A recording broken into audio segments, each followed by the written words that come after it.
عظیم bag Chughtai کی کہانی۔ ابے مرا کیوں جاتا ہے۔ عید کا دن تھا، چاروں طرف رونق اور چہل پہل۔ نماز سے فارغ ہو کر اب پہلوان دھومی کا انتظار تھا کہ عین انتظار میں پہلوان صاحب آ پہنچے۔ اس کان سے اس کان تک پان کھائے ہوئے، سرخ رنگ کا بنارسی سیلا، مخمل کی واسکٹ اور گلے میں رومال۔ سینہ کیا تھا گویا چکی کا پاٹ، بائیں کلائی پر ایک نازک سی گھڑی۔ آتے ہی بعد سلام علیک انہوں نے ایک میلا سا جھاڑن نکال کر تپائی پر رکھ دیا جس میں کچھ لپٹا ہوا تھا۔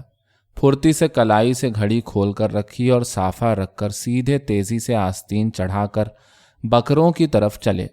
2 بکرے تھے، ایک کا نام ڈگرو اور ایک کا نام موتی۔ موتی کو وہ اپنے ساتھ لیے آئے۔ تپائی پر جو جھاڑن رکھا تھا اس میں 2 چھریاں تھیں، ایک بڑی اور ایک چھوٹی۔ بڑی چھری لے کر سامنے نیم کے نیچے پہلوان گڑھا سا کھودنے لگے اور چھوٹی چھری کو دیکھنے کی نیت سے میں نے ہاتھ میں لیا۔ موتی نے میرے ہاتھ کی چھری کو سونگھا اور حسب عادت میرے ہاتھ کو بھی چاٹنے لگا، اس ہاتھ کو جس سے اس کی زندگی کا ابھی خاتمہ ہونے والا تھا۔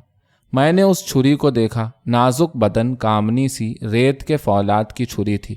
اس کی دھار کو میں نے انگوٹھے سے ٹٹولا۔ اس طرح کی سی چکنائی کے بجائے دھار پر ایک خونخوار مگر نہایت ہی تیز اور کھردری باڑھ تھی۔ گڑھا تیار ہو گیا تو پہلوان نے موتی کو لے جا کر بے خبری میں دے پٹکا، اپنے شہزور بازوؤں سے گردن اور گلا دبایا اور طاقتور گھٹنے سے موتی کو ایسا قابو میں کیا کہ بالکل بے بس کر دیا۔ میں نے بڑھ کر بسم اللہ کہہ کر اسی چھری سے موتی کو ذبح کر دیا اور مڑا ہوں تو کیا دیکھتا ہوں کہ دوسرا بکرا ڈگرو بنگلے کے کونے پر سے جھانک رہا ہے اور دیکھ رہا ہے کہ موتی کا کیا حال ہوا کہ مرغے بسمل کی طرح تڑپ رہے ہیں۔ مجھے یہ بات بہت ناگوار گزری اور میں نے دھومی سے کہا، دیکھو ڈگرو جھانک رہا ہے، یہ تم نے کیسے باندھا تھا؟ دھومی نے ڈگرو کی طرف نظر کی اور کہا، بڑا بدماش ہے۔ میں ڈگرو کے پاس پہنچا اور میں نے اس کی طرف غور سے دیکھا۔ میں نے دیکھا کہ اس کے نتنوں میں جنبش ہے، گویا موتی کے خون میں سے وہ موت کی بو سونگھ رہا ہے۔ وہ سہما ہوا تھا۔ میں نے چمکار کر اس کے سر پر ہاتھ رکھا جس کو وہ سونگھنے لگا۔ ایک دبی ہوئی آواز نکالی۔ میں نے اس کا سینگ پکڑ کر اس کو موڑ لیا تاکہ موتی کی خونی لاش وہ نہ دیکھ سکے۔ میں نے پھر اس کی پیٹھ پر ہاتھ رکھا۔ شاید بدن میں لرزش تھی۔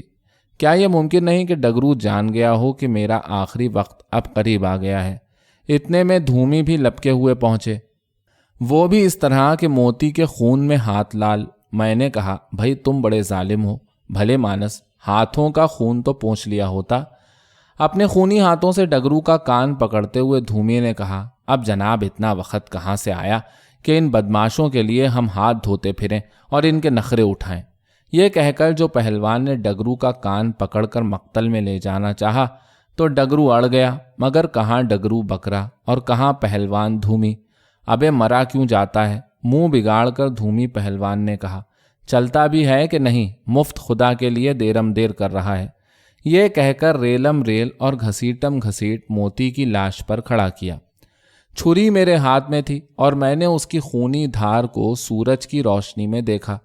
چھری سے موتی کا خون تو پونچھ دیا تھا، مگر سورج کی کرنوں میں خونخوار اور کھردری دھار کی دراتی کے ذرے موتی کے خون سے رنگین ہو کر مجھے ناچتے ہوئے نظر آئے کہ صفاقی سے موتی کے گلے کو کاٹتی ہوئی چلی گئی تھی۔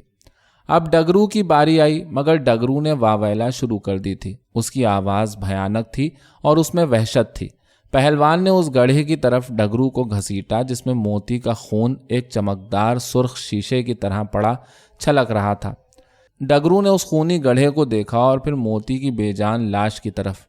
پہلوان دھومی نے ڈگرو کو اڑنگے پر لادا، مگر چونکہ ڈگرو موتی سے کہیں زیادہ طاقتور تھا لہٰذا زور لگا کر ڈگرو اڑنگے سے نکل گیا اور ایک نہایت ہی خوفزدہ آواز نکالی، ابے مرا کیوں جاتا ہے، جھنجھلا کر دھومی نے کہا اور چشم زدن میں ڈگرو کو دے مارا۔ بائیں ہاتھ سے سر کو ڈگرو کے رگڑ ڈالا اور گھٹنے پر اپنے سینے کا زور دے کر ابے مرا کیوں جاتا ہے کہہ کر ڈگرو کو قابو میں کر لیا اور میں چھری چمکا کر بسم اللہ کہہ کر آگے بڑھا۔ ڈگرو کی نوجوان اور قوی گردن تنی ہوئی تھی اور ناک اور منہ سے جو پہلوان کے شہزور ہاتھوں کی مٹھی میں تھا دبی اور گھٹی ہوئی آواز نکل رہی تھی کہ اتنے میں نے خوبصورت چھری کو جگہ پر پہنچایا۔ ہاتھ کی کھینچ کے ساتھ چھری کی باڑھ کے خونخوار دانے ڈگرو کی گردن کے سخت بالوں میں اٹکے کہ دفتن جیسے پاؤ پھٹ گئی، یعنی پوست کٹ کر سپیدہ نمودار ہوا۔ کھال کی نیچے کی گلابی سطح نظر بھی نہ آنے پائی تھی کہ وہ کامنی چھری گوشت اور پوست اور ڈگرو کے نوجوان گلے کی رگوں میں ایک خراٹے کے ساتھ تیزی سے لہراتی اور تیرتی چلی گئی اور گردن کی ہڈی پر جا کر بولی۔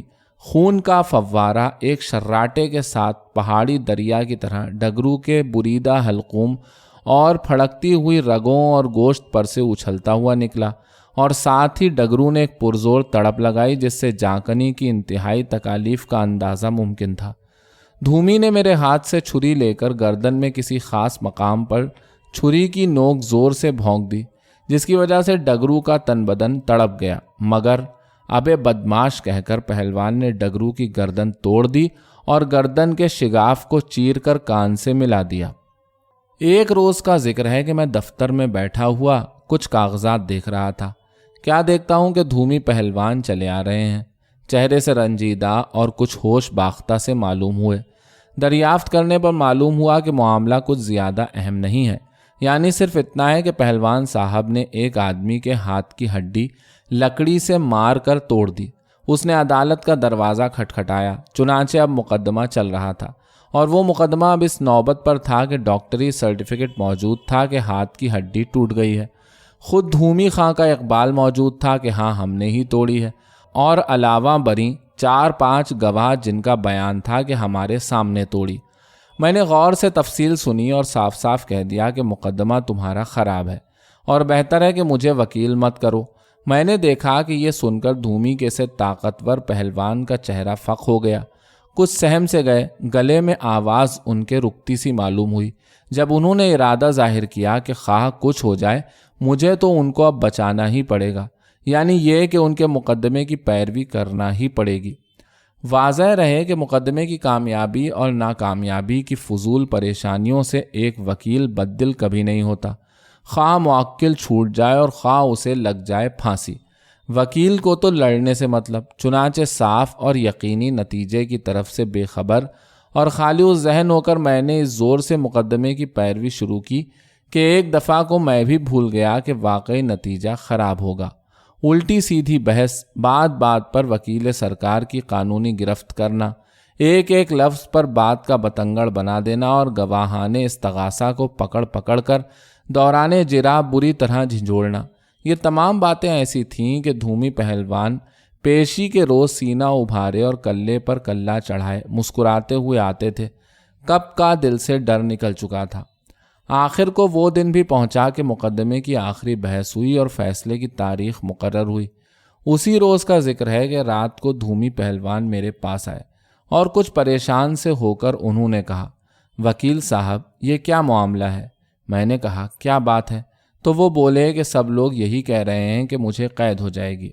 میں نے غور سے دھومی کی طرف دیکھا۔ آپ خود غور فرمائیں کہ میں کیوں کر ان کے منہ پر کہہ دیتا کہ ہاں لوگ سچ کہتے ہیں اور تم کو ضرور قید ہو جائے گی۔ لہٰذا میں نے ان کو وکیلوں کا سا جواب دیا کہ کوشش جو کچھ ہو سکتی تھی اس میں تو کسر اٹھا نہیں رکھی، اب آگے خدا جانے۔